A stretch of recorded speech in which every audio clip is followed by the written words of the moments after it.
But yeah, we had a small transcription error with Michi and Umur first match. They're still resolving that actually. But so their second match got delayed, which means you guys get to watch it now as they play.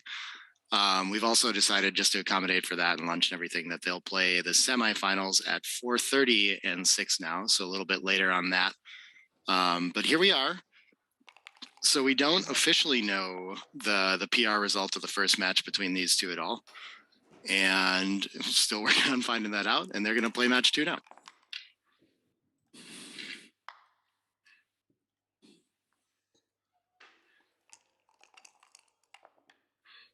So I run for 2 points. We're pointing, okay, all simple stuff so far.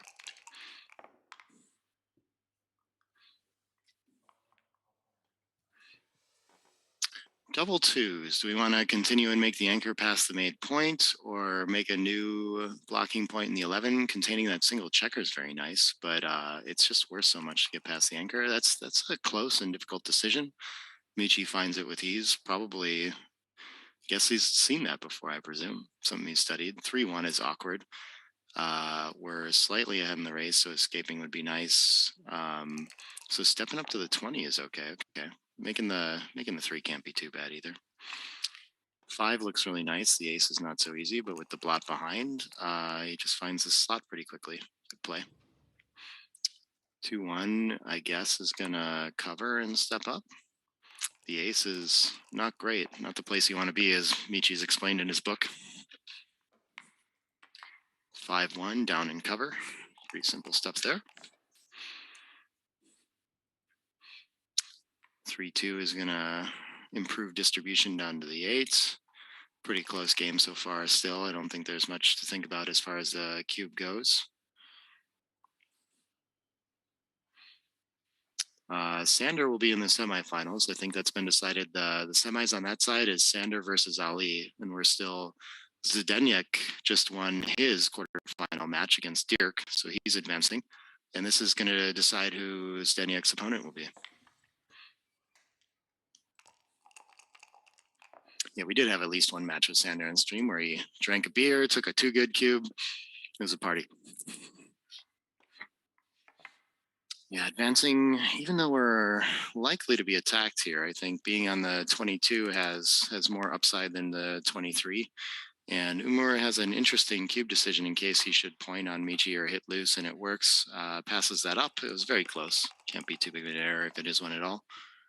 And Michi needs to perform here if he wants to stay in the game. 2-6 is going to be tough to continue. Now we have an extra blot outboarded. Wow. Yeah, this looks ugly. And somehow Michi still has a small take here, huh? I guess there's still work to do. He doesn't always cover, doesn't always continue the attack. The race is very close. So we're probably one roll away from Umur really knocking us out. We'll see if Michi finds this, though. This is a very intimidating structure to be behind here.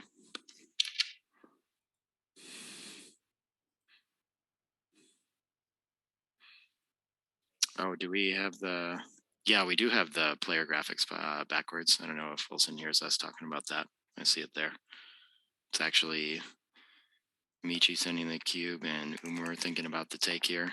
And he does find the take. Well done. That's a very tricky position. And Michi naturally continues the attack here. Makes a lot of sense.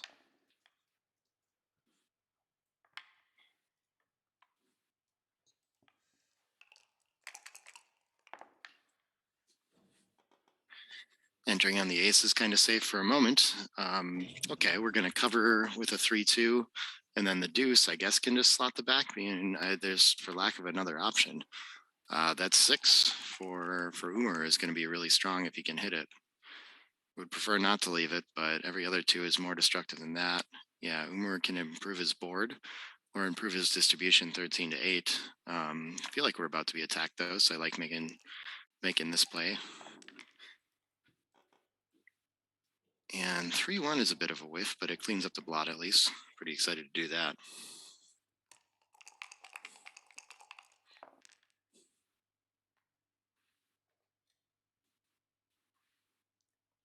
Michi is Umur and Umur is Michi. They're the same? Is that what everyone's explaining to me? That's pretty cool.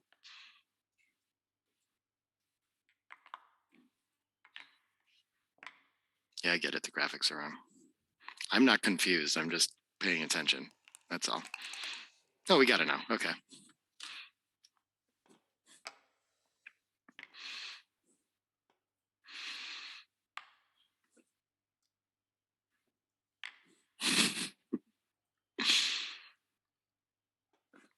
Okay, and so we're hitting for sure, and then what's the best 5? Seems like cleaning up a blot's pretty nice. Michi considers both out. And a fan, and looking strong for a gammon for Michi here now, after a little exchange of hits. Yeah, more important than escaping the last checker is bringing checkers around to close that blot out before Umur can make the ace point anchor, which he does successfully, and will stay on it instead of hopping out, of course, bring a checker down. Doesn't want to be hit with the deuce, but definitely can't afford to give up the anchor and be closed out. Michi sends another checker back, increasing the gammons for sure.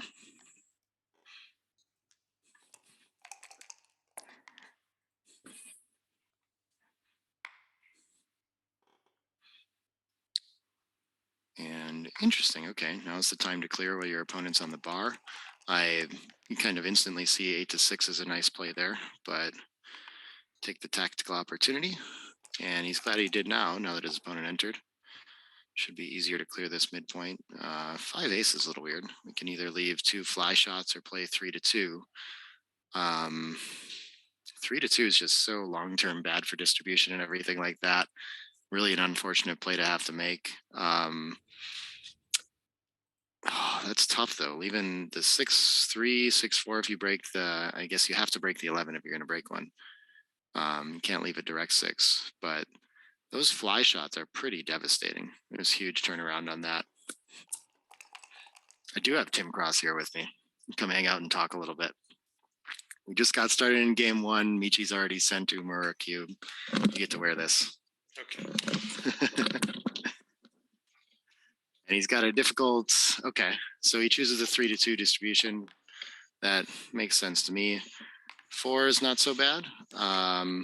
I think we're going to play 8 to 4 still with this, but it's nice to clear the point of contact. Okay. 8 to 4 and 11 to 3 is a little bit better. 1 fly shot. I like that with the blind board. Okay. Reasonable. Double 3s, I think, is going to rip 2 instead of clearing, right? I guess the mountain, it's more mountainous to play 6 to 3, maybe. I don't know. Yeah, and there's a horrible little valley on the 4 point. Yeah, either way, you have that. Yeah, no, or 3 strip at the back, it's tough. Yeah, I think I made sure. Yeah, cool. You're good. And I was interested when on the last play. Have people been aware of the Cinderella point, which is 7 away from an anchor? I haven't thought of that. Yeah, it's a really great rule. If you're bearing in against an anchor or even a backgammon, the best point to be on is 7 away. Yeah, because it's been named by somebody, I don't know who, some famous backgammon player, is the Cinderella point. Sorry, anyway, so that was what Michi was attempting to do like a couple of rolls ago, yeah. Oh, and he throws the nightmare double shot, 6-4. Okay, we're still at 0-0. Yep, and if we hit, we turn it around. He's going to pause to think about the cube, but nothing here. You have to hit first, and then you have pretty efficient doubles, and of course, when you miss, you're getting gammoned. So yeah, it's definitely a no double. And what is this, double 6s? That should save a lot of gammons anyway. Did Michi win the PR in the first match? Unclear. We're still doing some transcription work on it. He's missed, is he? Yeah. Yeah. If you didn't notice, by the way, we have the dice right there on the stream. Right. So it's hard to see them with the glare and everything. Yeah. You're away a little bit too. 5-2 cleans up nicely. It's a checker off. And 4 to 2. 6-2, it looks like Umur can stay at least one more roll, but maybe he should just start saving gammon pips instead. It's going to be so long till he gets the shot anyway. And he goes for that efficiency of the gammon save. Yeah, makes a lot of sense. Tough to win from there. No shot levers this roll for Michi. Probably not next roll either. I guess the big set, but then how are you winning anyway? And should just be a 2-0 lead. Looks like Umur has done enough to save the gammon here. Thanks for all the compliments in the chat. Appreciate you guys.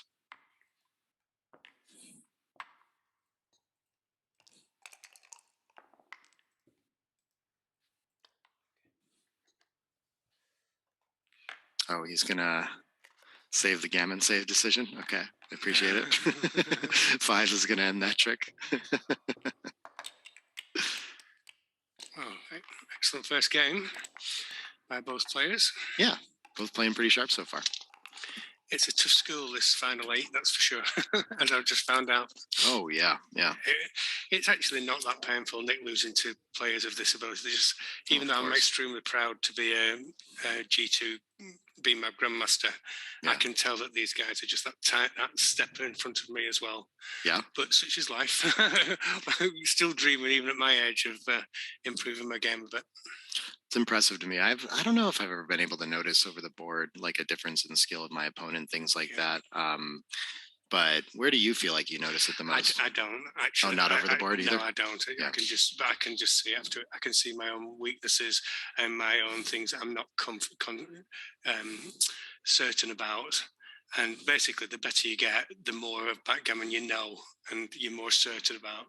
And I suppose compared with a PR4.5 player, I'm in the same boat where I know things that, and they understand and know things that they're just not in my skill set completely. But still living and learning. It's hard game backgammon. You played a great tournament. Thank you very much, and good luck to you in the Istvander. Yeah, I'm excited to get play some backgammon. I usually just travel and do commentary these days, so that'll be new. I think they're just trying to fix the names. We started with Michi and Umur on the wrong side, and I guess the transcription has got to change the players too. Oh, wow. So it might take a second to do that real quick, but yeah. Go talk to him about it. And what's the latest on Mark? Is he recovering? I know he's not been well. Oh, he's in the chat.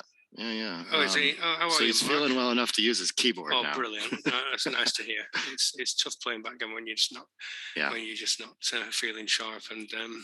We can chat about your experience if you want, real quick. But I'm going to run in there and make sure they get this straightened out real quick. I'll be back. Okay. I've had a great tournament. Really enjoyed it. I arrived a bit.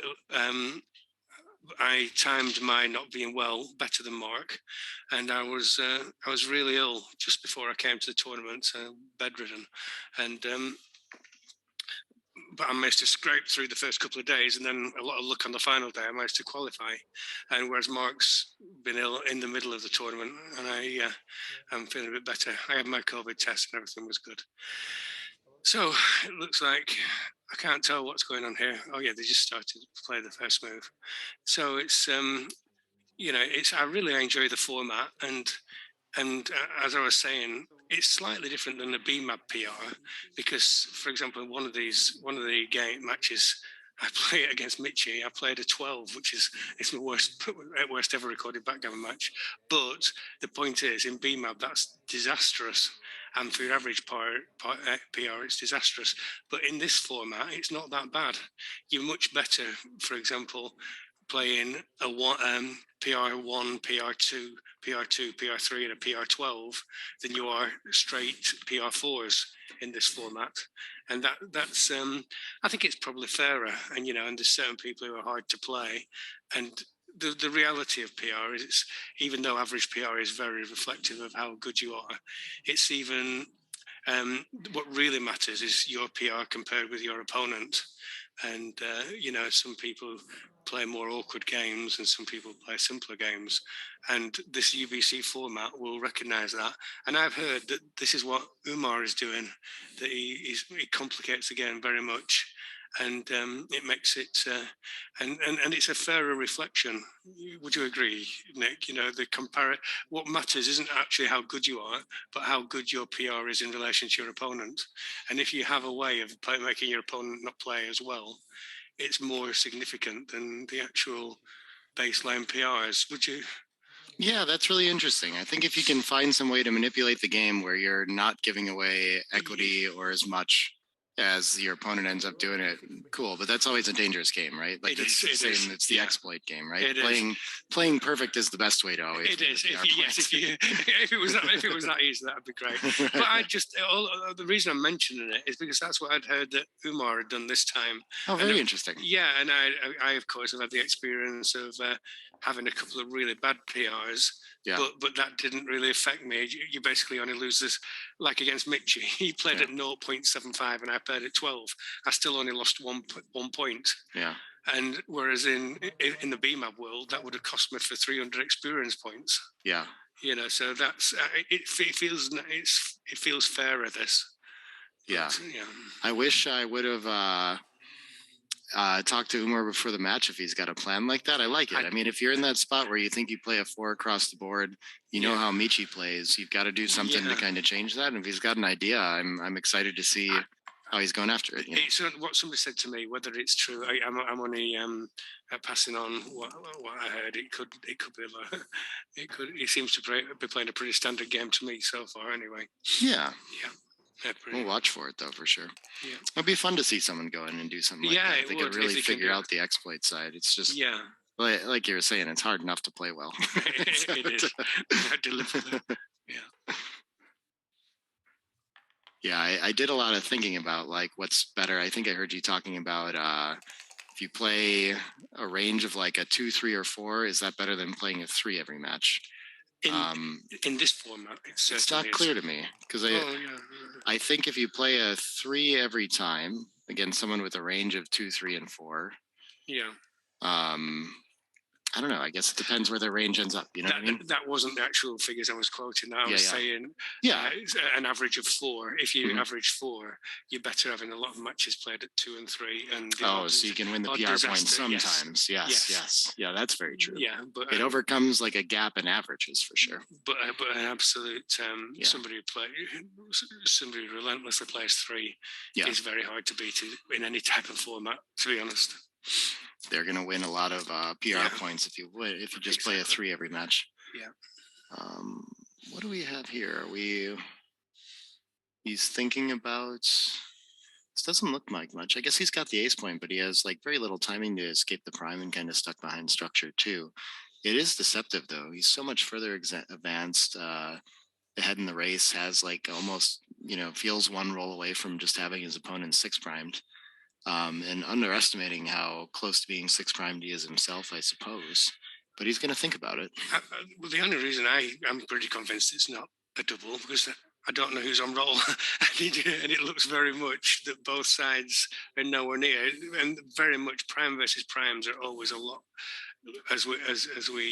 They're not only just not a lot easier takes than you imagine, but that means the slower duels than you imagine as well. So I'm very confident that this isn't a double. Yeah, I think I've probably seen these kinds of positions and sent them and thought, like, I mean, it's possible that I passed something like this in my time playing backgammon. I think before you kind of recognize how this plays out, this is quite a deceptive backgammon position to a lot of people, I think. So he's going to take his time with it. But I expect Michi has the experience to just snap this up if it comes his way.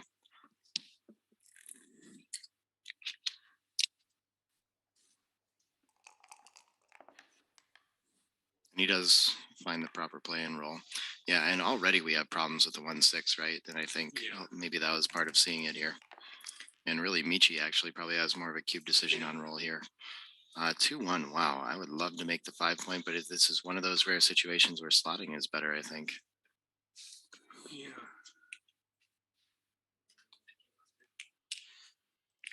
Mate has gifted me a mouse that is no longer needed. Okay, sweet. Most excellent. I have it for my own computer. Yeah, I saw that. Thank you, dude. So I think Michi's going to think about his options here if he needs to play this safer. But I mean, if he gets away with this and is not hit, I think he's maybe won the game. It's a very valuable slot. And it's clearly the thing you need to do to ride this prime home and prevent your opponent from escaping. The 4-6 might be market losing kind of role for Umur either way, whether he's hitting or not. just escaping that checker is huge. Take again. It's still primed with counterplay. Interesting. It's getting scarier. Yeah, it is. But and also White's got his builder, his checker on the 2 point. I think this is a comfortable take, and not even a double. Still not even a cube, and he's going to go for it. It's easy to get tricked in this one. Yeah, all of my training partners will know that I just say prime versus primes are nearly always takes, or certainly that's too much of an exaggeration. But the more take, it's definitely a truism to say the more takes than the human being can normally understand. And I think same situation here. Slotting's just got a huge value. Yeah. Covering with 4s, 3s, and aces next roll, and your opponent's going to have a lot of problems playing their role if they don't hit. 4 is just so good for Umur either way. We'd love to step up. Doesn't really help to give him 6s instead. So yeah, he finds the slot again. Michi playing this very well. And Umur too, just with that small early cube. 6s actually not too bad. Doesn't crash at least. Not his worst, not his best. And 5 out, 1 cover. Michi's in the driver's seat in this game now. It's got an awkward recubes when you win in 2-0. It's very difficult. It'd be very hard for him to find a recube at this score, but it's not close. He's rolled quickly. It does feel like it. I guess he's still got enough counterplay behind the prime. Needs Umur to have some sort of cracking numbers or to crack already potentially. And we did miss a small cube already. Just zoomed by it. Okay. Very understandable leading score, of course. Yeah. But ironically, I don't think he has now. Because I'm not sure. Yeah, I don't. You think it's gotten worse after the cracked structure? Interesting. Because he's got literally no time at all. Black had no time at all to play. Sure, he's kind of stuck playing for attacking if he doesn't escape. But so it's kind of deceptive. I guess Umur isn't actually going to break his structure too often. He can switch now to too good to double. Yeah, that's likely the case here.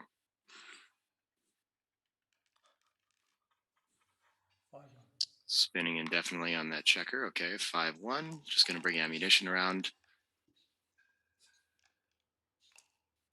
Umur can't do anything about the blot. Michi's going to keep trying to pick that up and roll the prime forward otherwise. 6-5. I guess we'll either just run and go for the win. This is interesting. Yeah, you rarely want to break the 6 prime. So the best option XG likes is actually hitting loose with that 6 and then playing 6-1. I see it. You're kind of hoping to be hit on the ace after that play too, have more time to recirculate. 24-13, I think, is what I would find here, though. I think I know I can't break the 6 prime, have to keep the win locked up. So I just get past the structure, and he should have chances to go fishing for a checker still, like this roll here.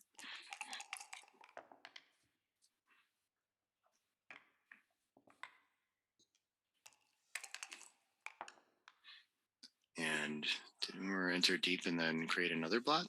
What? 5? I guess it must have been 1-5. Yeah, I'm struggling to see the dice, so that's why I'm not. Yeah. Sometimes, but don't worry. I just like to have the odd little bit. Sure. I'd rather listen to you and the bulk, and then I just have the odd bit of rubbish that I do. I hope I mentioned it already, but I mean they're above the side for each player too. They're by their name up there. Okay, yeah. So when you can't see the on the dice glare. Sometimes it goes too quick anyway. Okay, 6-2 is gonna hit and make sure we don't anchor on the ace. This makes a lot of sense. Not too bad if he gets hit on the ace and can go back and fish for that checker on the 4. He probably wants it in on the ace. Yeah. The other, if he doesn't, then he's just blitzing and trying to close out and having to. Okay, he doesn't go for the advance, and he'll regret definitely much more if the opponent rolls an ace now. 6-5. That's gonna close the 3 for sure, I think. I guess it doesn't have to though.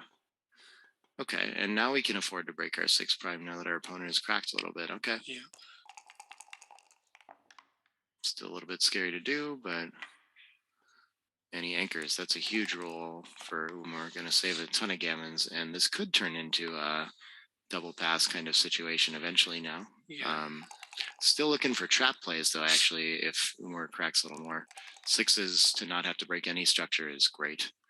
2-1 for Michi is great. He can just play into the 6 and wait his chance. 19 to 16. Okay, I think as long as you keep it in the outfield and they're ready to contain when you do get to that trap play, that's what I'm thinking about strategically here. 4-2. So I think I feel ready to trap now. Wow. 3-point board is always unclear. Yeah. 2-point board is very easy to do with it. Okay, and he's kind of just playing it the tight way for the win. Yeah, it's kind of, that's probably which way I go at this, with only 2 checkers back. Interesting. Yeah, but I want to win a gammon, man. Yeah. You've got a few lucky safe gammons. Yeah, that's the situation. The trap is kind of over now, though. Once he comes to the 10 and 9 point, he doesn't have the containment when his opponent runs with a 6. 6-6, at least not a 6-5. 5-3, both gonna pass. Maybe they'll just do this forever. Someday that's gonna happen. Backgammon match lasts forever. Yeah, never-ending game. At the same time as those monkeys are typing the works of Shakespeare. Of course, yeah. There's 2 other monkeys playing backgammon forever, rolling. Yeah, that's the real question, I guess, is which does the never-ending backgammon match end before or after they write Shakespeare? Yes. Yeah. You see, there's still a few gammons here for black, for Michi. Just lucky gammons. Like here. I would say it's 15%, 10, 12%, something like that. Gammons in this position. Oh, after closing out with 8 outside, 10% is usually my estimate, and he has no checkers off. Yeah, we're right at 11. Okay. Well, then between us, we'd make a good backgammon player. Not too bad. I said 12, and you said 10. There's a formula for that. I don't know whose it is, but the first 8 pips is 10% gammons, and every 4% after that, or 4 pips after that. Jules Fetterline has told me he got it from somebody, but I'm afraid I can't give the credit where it's due. Oh, I suppose. But you're right. People are suggesting we should have people hit the like button more often. That really does help us out. If you subscribe to the channel and like these videos, then more people see them and Backgammon grows and we can do more with this kind of content. So thanks so much for everyone watching. Okay, now that he's in, he takes 2 off. I don't know how to estimate gammons here though now. I have no formula for this. Your weight already on the board, I would say. I'm down to about 2 or 3%. Yeah. There you go. 3% is the correct number. I'm getting there. James Vogel always has a go at me because I say I don't play backgammon in percentage. He says, well, you're as good as anybody at guessing percentages. Which 6-5 is pretty strong. I presume from the back, but we get to count the misses here. And a set gives Michi a chance for a gammon, but needs Umur to miss first. Ooh. 5-3 gets a checker off. No gammon. Yeah. And a quick 4-0 lead for Michi. Very close PR race, but he seems to be winning that by a small amount. That's right. Just the one cube error is kind of the decider right now. It's going to need Michi to make some sort of blunder, I think. I'm impressed with Umar's play in this section of the tournament. Very good. Yeah. Yeah, if Michi wins PR and match in this one, I think he may have won the match in the last game at least. I don't know the PR result. Yeah. So I expect he would be the one advancing. Pressure on Umur here, I think. 6-4 can just run past if it doesn't hit at the score. Maybe that's different. Yeah, down and hit is an option. They're all very close. Okay, making the 2 is not one that I would have thought of, but yeah. Oh yeah, people asking who's on commentary. I've got Tim Cross with me here, and Nick Blazier as always. Oh, wow. This looks like an unusual. Was it right? It was tied on the top. That was my. I like the attacking play. I mean, you want to hit 8-4 when he splits like that, right? And then if you're gonna at the score, why not 6 down with it? It's the gammon play, trailing 7 away, 3 away. It comes out okay in the little exchange. Oh wow, Michi sees that instantly. I'm looking at making the bar point there, but he's just. I need an anchor, and I'm gonna put that checker somewhere else. I guess you can't create another blot. It would be nice to just leave it parked on the 9 there. Best option given the situation. It's interesting how people like Michi and Mochi have both themselves have moved forward in their games from from when they were famous already, tremendously famous players. Yeah, playing Michi around just slightly over 3, and now he's way down from there. He's just got his GO, which is an average of 2.75, and I think he's even playing better than that. It's just great to see how these still working on the game and improving and becoming even more harder to catch than they were already. Yeah. I really appreciate hearing Mochi specifically talk about how inspiring this format is for that. Yeah. Otherwise, like, really, once you play a 3, what's the point in playing better? You're not really like gaining a lot of edge on the field in like the Stavder tournament or something. It's true. It's true. So there's not that much difference, You need something like this to make you really want to sharpen up those edges. It's what I see as a future. Yeah, I think I'm looking forward to an updated box program. This does look quite strong to just make the 9, but Michi's trying to figure out he doesn't want to leave the blot. But once you have the 5 prime in front, even if you get hit, how do you? Okay, he goes with covering instead, and that's going to be a decent size error. So the PR race kind of up for grabs again. 5 is going to make 2 points. It's a confusing one. You feel like you want to just consolidate a racing win and not leave the shot, but this is going to be pretty awkward to bring home, I think, still.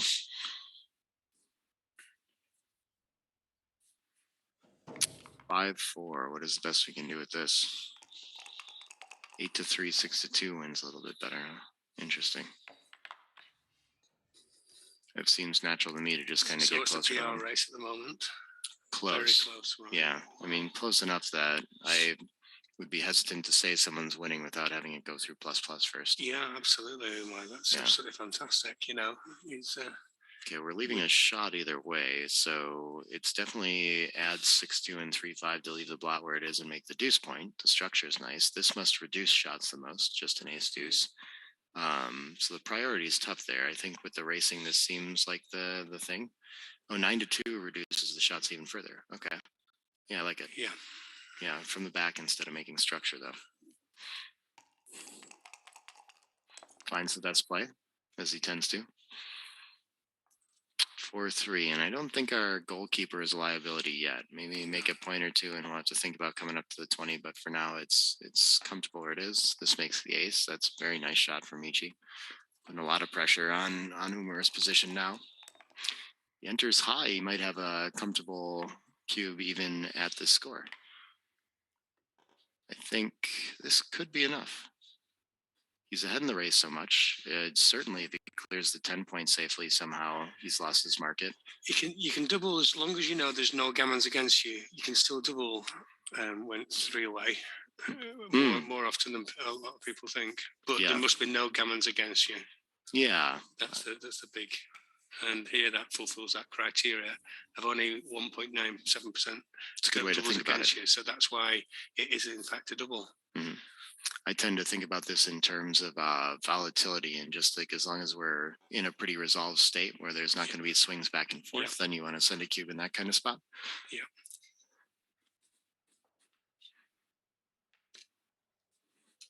So how much of an error is it not to double here?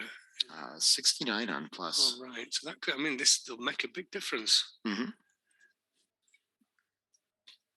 Feels like a small number for a cube decision somewhat, but not for these players. They're pretty tight with this.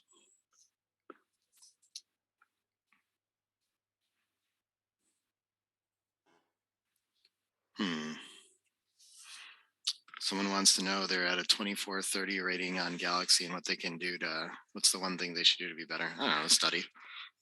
Yes, yeah. Get lessons is pretty good too. Read some books. There's no secret. It's just like everyone work and especially actually at the 24/30 level, I can give advice about that. I mean, I've been hovering around 27 to 28 lately. So you're probably in a spot where you really do need to start doing some dirty work and like looking over your blunders and categorizing them and finding for yourself what your particular leak is. Tends to not be like general strategic concepts that you're just unaware of at that point.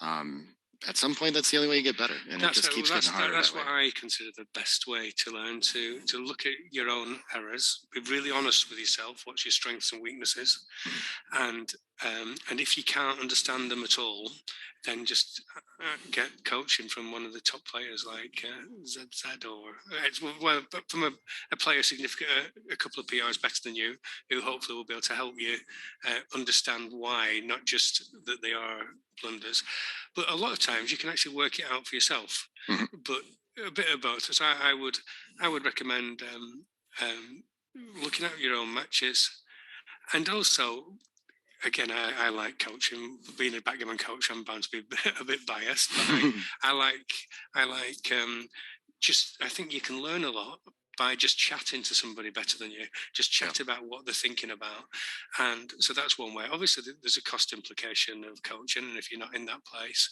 I suggest you buy books and study, but look at your own mistakes from XG. And there are people who will help you if you're really stuck on one position. It just doesn't make sense at all. Just I put it on Backgammon Galaxy's Facebook page. Backgammon Strategy, ask the question.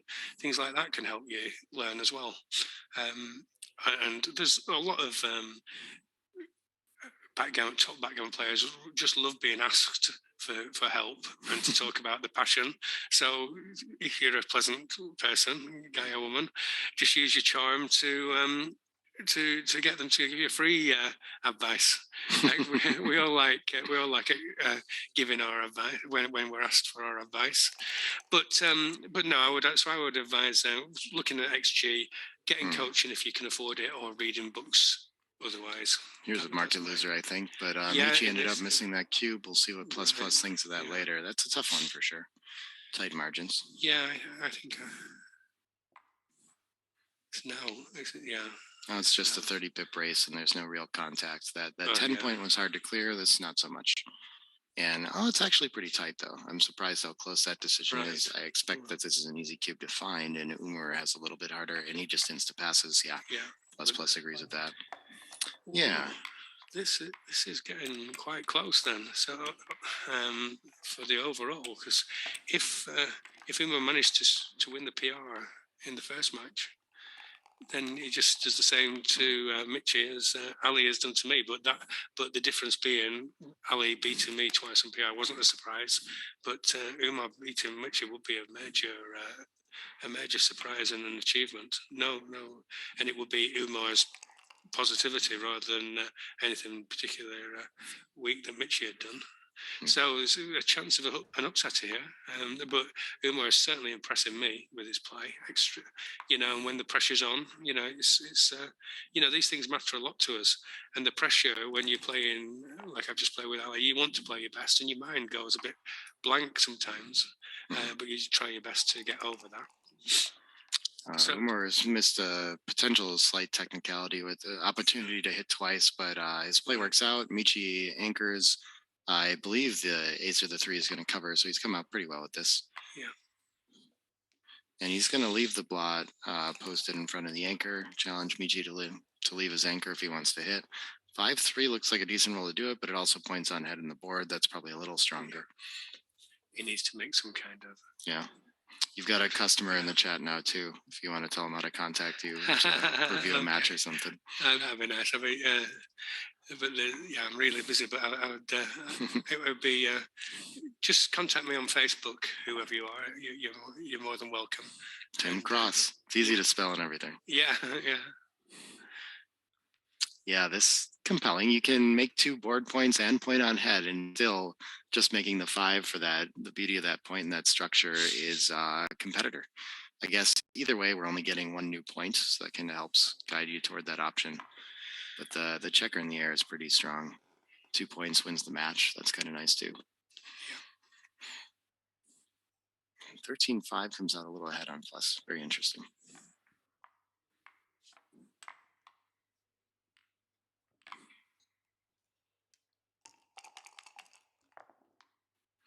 people saying that cube would have been tough to find. I honestly think I would have found it, but apparently for the wrong reasons, just because I don't like to count numbers. And see how I'm gonna mix it. I have got a tip on that, but like that. Of course, it was Mitchie didn't find it, so it must have been hard. Sure. Why? Easy for me. Why I think I would have found it, although it's easy to say from the commentary booth, is because I really have got this concept that once gammons are out of the way, Yeah, same. you change. You accelerate your cubing at those scores. Mm-hmm. Getting to Crawford's nice. Yeah.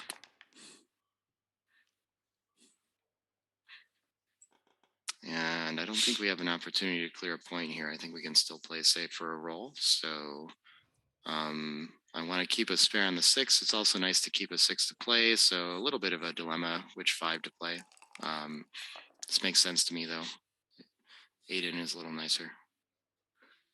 4s, the anchor's stuck.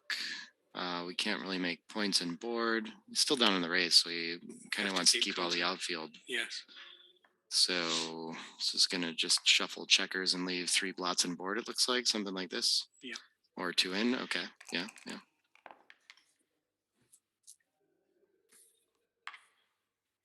4-2. Okay, gets to leave a fly shot against the 2 blots in board. Very nice time for that. Yeah. 2-1 is going to make one of the points. Probably advance to the bar with it. Why not? I would think 5-3 and 8-7, but the plays that XG comes up with here are strange. I would 4-2 ever be better. 3-6 I think just covers. I don't see any tactical opportunity to do anything with the midpoint there. We're going to come across the same situation at needs 2 as at needs 3. And so how I advise you think about it is we all know races. We've all got the shock of our lives when we found out that needs 5, needs 2 is a very similar cube action. Needs 2, needs 5 is very similar cube action in a race to a normal cube action, which is quite a surprise to most people when they first find it out. And then they would think, well, that's just because it's a race. But fundamentally, it's not because it's a race, it's because there aren't gammons around. And so you can use that same concept in certain positions where there's no gammons against you. And you only need a similar kind of thing as you would in a race. So we talk about races and not races, but it's whether it's a gammon or not that is the only thing of real significance. Found an inflection point here, and Umur found a good play with the 5-1. Something's got to go. Michi's about to give up something with his roll too. Can't leave the anchor because there's too much gammon and attack potential, and you really don't want to give up your board for the contact down this much in the race. So the midpoint's the one. And now Michi probably recognizes like, hey, this might be a cube for money, and I'm going to think about it at the score again. Here, it again. So gammons aside, this just feels volatile. There's still swings on this roll, and you'd love to take advantage of that at a normal score. But at 2 away, you just kind of have to camp on it and try to. You have to get a lot closer to losing your market to send the cube. This is a lot more volatile than the positions I was talking about. Mm-hmm. Big swing on this roll, though, and Ace is certainly going to lose his market. It might be worth still playing on for some gammons at that point if he does so. In which case, I guess he wouldn't regret not having sent the cube so much. Which is why, can you see, there are a few no gammons, and that's why it's not a double, because there's you certainly wouldn't double with a and he's going to cube, and this is a sizable error. We'll see if Umur knows this is a take. If he does, this should make Umur a sizable favorite to win the PR point. I mean, the match could very easily just end on this game, and he's going to be leading by a decent amount in equity. It would be a surprise to pass this one. It feels like the contact's pretty strong. 18 pips in the race is not good, of course, and he does snatch it up. Yeah, Umar is he's really lifted his game for this for this final. Mm-hmm. Wow, this is really impressive. Got to play with him in Cyprus a few years ago, so I knew the face. Right. Yeah, nice guy. He's he more famous and well known than I previously known. Yeah. Sorry. I didn't know he was Turkish, though. Yeah, sorry, Umar, but you're already the superstar. I feel, but you're really impressing me if I wasn't impressed enough prior to this session. Well done. It's a very impressive backgammon. And this is an interesting one. So he technically can lose his market by rolling on here. And so he's supposed to send the automatic cube, but I like the decision to hold it. Dirk pointed that out yesterday, or one of these previous days. Yeah, all days are yesterday to me. Yes, yeah. Dogfin was actually playing against or had this opportunity where he could send this cube, and Dirk suggested he should keep it for the decision. But Dogfin wasn't sure if maybe he had market losers and needed to send it, so felt worth it for him. But now, so maybe he gave up 0.013 in equity, maybe not. But by doing that, he's going to get a lot of nice cube decisions and help his PR quite a bit more. He absolutely has to do. Oh, and now he sends it. Did he actually? Okay, yeah, because he has the 4 from yeah, or even 1-4. Yep, that's a little too much. I actually have no idea what the take or pass point is here. You know. Oh, 4 or 5 just misses. Oh, that could have been. That could have been the win of everything with that. This is second match Mochi between those two. We don't know the exact results of the first one. Still working on that transcription. The small error there, and we'll still have to plus this PR result here too. I guess we have to come off the anchor, right? Yeah, we just keep. It's quite relatively easy to play when you're not worried about getting gammon. You just keep as much contact as you possibly can, and so it's a simpler way of playing than otherwise. Great shot from Michi to close the contact on the ace point. 6-2 takes 2 off. That's very nice too.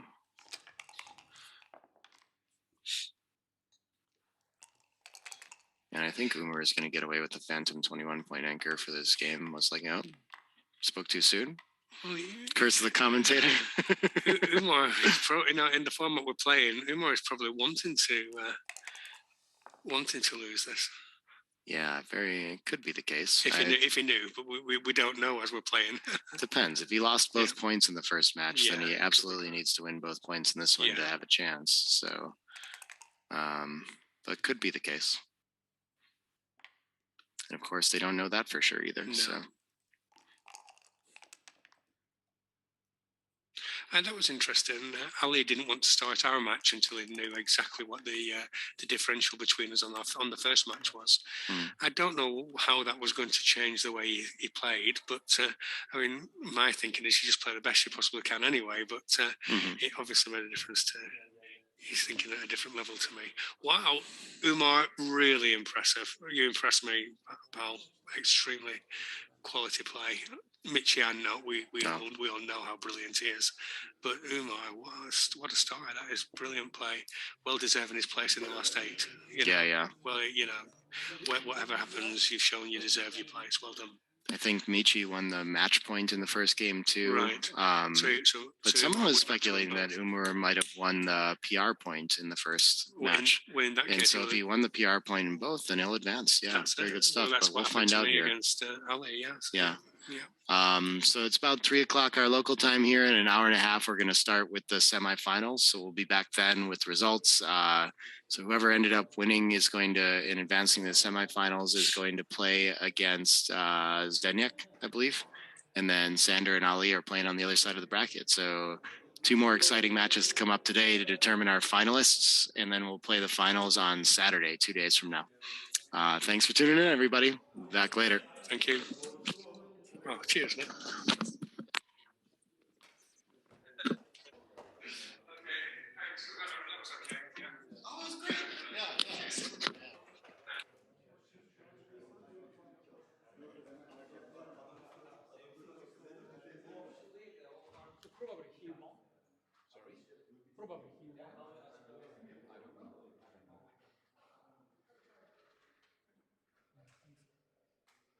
You mean the whole thing? He goes to the final? Is that what you mean? This is the quarterfinal. Yeah. Oh, it's quarterfinal. I thought it was semifinal.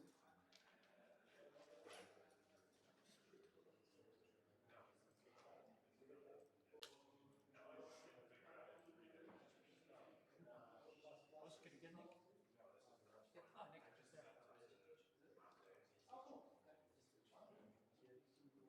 Nick, just there. Nick? I need info on the next matches. What? I need info on the next matches. 4:30 at 6:00. Sander versus Ali. Semi semifinals, and whoever won between Michi and Umur is going to play against Zdenek. And it looks like it's Umur who got the PR point in both matches. Okay, so semi, when